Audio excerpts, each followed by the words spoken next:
Shortened Tamil Senior Grade August 2011. Get ready. Start. மாண்புமிகு பேரவைத் தலைவர் அவர்களே, நிதிநிலை அறிக்கையின் மீதான பொது விவாதத்தில் கலந்து கொண்டு உரையாற்றுவதற்கு வாய்ப்பினை பெற்றதில் நான் பெருமகிழ்ச்சி அடைகிறேன். அண்மையில் மக்களவைத் தேர்தல் நாம் அனைவரும் எதிர்பார்த்த வண்ணம் சிறப்பாக நடந்து முடிந்துள்ளது. ஒவ்வொரு தேர்தலின் போதும் இந்திய மக்கள் தங்களுடைய அரசியல் முதிர்ச்சியை அவ்வப்போது நிரூபித்து வந்துள்ளனர் என்பதில் ஐயமில்லை. அந்த வகையில் இந்த முறையும் மத்தியில் ஒரு நிலையான அரசாங்கம் அமைவதற்கு மக்கள் தங்களுடைய அரசியல் கடமையை சரிவரச் செய்துள்ளார்கள் என்பதை நான் இங்கே இந்த சந்தர்ப்பத்தில் சிறப்பாக குறிப்பிட விரும்புகிறேன்.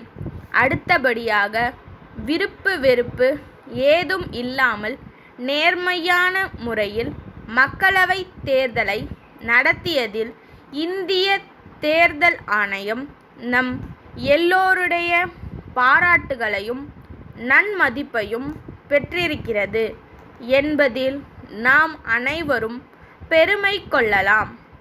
மாண்புமிகு நிதி அமைச்சர் அவர்கள், இந்த அரசு ஏழைகளின் அரசாக, விவசாயிகளின் அரசாக இருக்கும் என்றும், அறிவியல் மற்றும் தகவல் தொழில்நுட்ப வளர்ச்சிக்கு அதிக முக்கியத்துவம் அளிக்கப்படும் என்றும் தெரிவித்திருக்கிறார்கள். இது உள்ளபடியே வரவேற்கத்தக்கது. தமிழகத்தை பொறுத்தவரையில் தென் மாவட்டங்களில் புதியதாக தொழில்கள் உருவாக்கப்படவில்லை என்ற ஏக்கமும் எதிர்பார்ப்பும் மக்களிடம் பெரிதும் இருந்து வருகிறது என்பதை நாம் நன்கு அறிவோம். எனவே இந்த குறையை போக்குவதற்கான வழிவகைகளை அரசாங்கம் விரைந்து காண வேண்டுமென்று இந்த நேரத்தில் நான் அன்போடு கேட்டுக்கொள்கிறேன். நம்முடைய மாநிலத்தில் மக்கள் நலனை கருத்தில் கொண்டு புதிய மின்சார உற்பத்தி நிலையங்களை அமைக்க இருப்பதாக குறிப்பிட்டிருக்கிறார்கள். இதனை எல்லோராலும் வாழ்த்தி வரவேற்கப்படும் அறிவிப்பாகவே கருதலாம். அந்த வகையில் மின்சார உற்பத்தியில் கடந்த சில ஆண்டுகளில் தமிழகம் முன்னணி மாநிலங்களில் ஒன்றாக விளங்குகிறது என்பதை மகிழ்ச்சியுடன் தெரிவித்துக் கொள்ள விரும்புகிறேன். இருப்பினும் மின்சாரத்தின் தேவை நாளுக்கு நாள் பெருகி வருவதை என்னால் குறிப்பிடாமல் இருக்க முடியாது.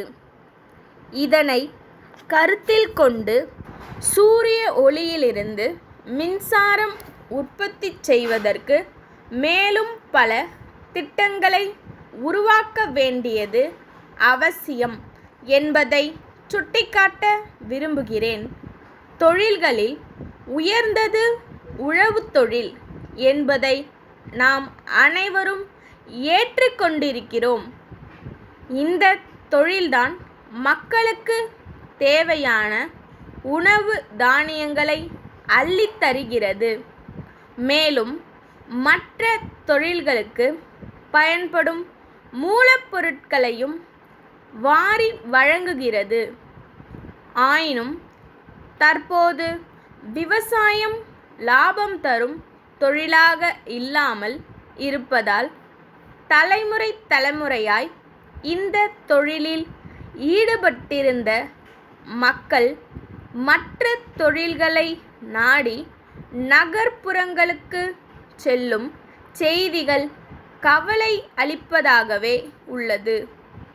எனவே சோதனைகளை சாதனைகளாக மாற்றும் நம்முடைய மாண்புமிகு முதலமைச்சர் அவர்கள் ஏழை விவசாயிகளின் வாழ்வு மலர தீவிர நடவடிக்கை மேற்கொள்ள வேண்டும் என்று கேட்டுக்கொள்கிறேன். மதுரை அழகிரி கூட்டமைப்பின் உரிமையாளர் கும்பகோணம் ராமநாதன் கூட்டமைப்புக்கு எழுதிய கடிதம். அன்புடையீர், வணக்கம்.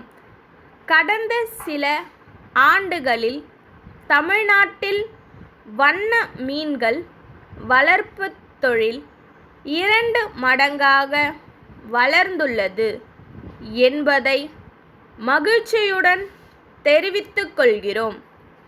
எங்களுடைய நிறுவனத்தில் உற்பத்தியாகும் மீன்கள் நம்முடைய நாட்டின் அனைத்து மாநிலங்களுக்கும் அனுப்பி வைக்கப்படுகின்றன. இந்த தொழிலில் வருமானம் மிக மிக அதிகம் என்றால் அது மிகையாகாது.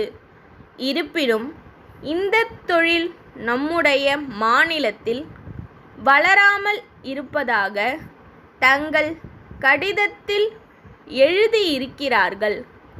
இதற்கு காரணம் வண்ண மீன்கள் வளர்ப்பு தொழில் குறித்து மக்கள் மத்தியில் சரியான விழிப்புணர்வு இல்லாமல் இருப்பதுதான் என்பதை முதலில் தெளிவுபடுத்த விரும்புகிறோம்.